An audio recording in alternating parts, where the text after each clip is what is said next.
Quan es calcula la biomassa que hi ha al mar, el pes viu de coses vives que hi ha, la major part són microbis, no peixos i balenes, per grossos que siguin. El passat 18 d'abril va tenir lloc la quarta trobada de generacionats, on van parlar d'oceanografia i microbiologia marina. Avui estem aquí a l'Institut de Ciències del Mar de Barcelona, que agraïm enormement que ens hagin acollit. Els alumnes de l'Escola IPSE de Barcelona van poder gaudir d'una interessant conversa entre l'oceanògrafa Marta Estrada.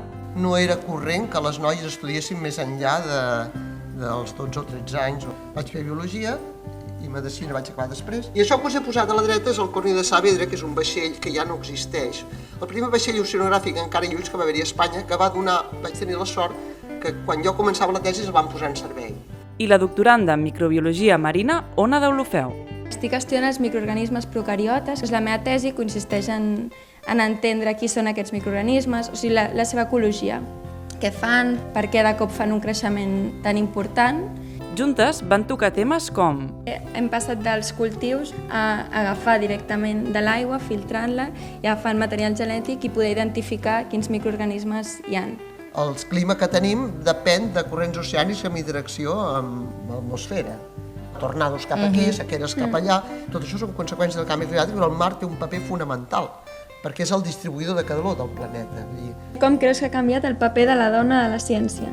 Ara estudiem moltes dones, abans estudiàvem poques dones a l'ensenyament secundari, però hi ha encara el que en diem el sostre de vidre, o sigui, comencen moltes dones i pugen poques a l'escalafó. I vam compartir bons consells per endinsar-se en el món de la investigació. Treballar en un bon ambient de treball és realment molt important. Apreneu anglès, apreneu informàtica i apreneu a redactar. Finalment, els alumnes van poder gaudir d'una visita per les instal·lacions de l'Institut de Ciències del Mar. Podreu trobar la conversa sencera al canal de YouTube d'Oxigenats. I el 16 de maig, més generacionats, a l'Institut Botànic de Barcelona, on parlarem de botànica, líquens i ciència ciutadana. Fins aviat!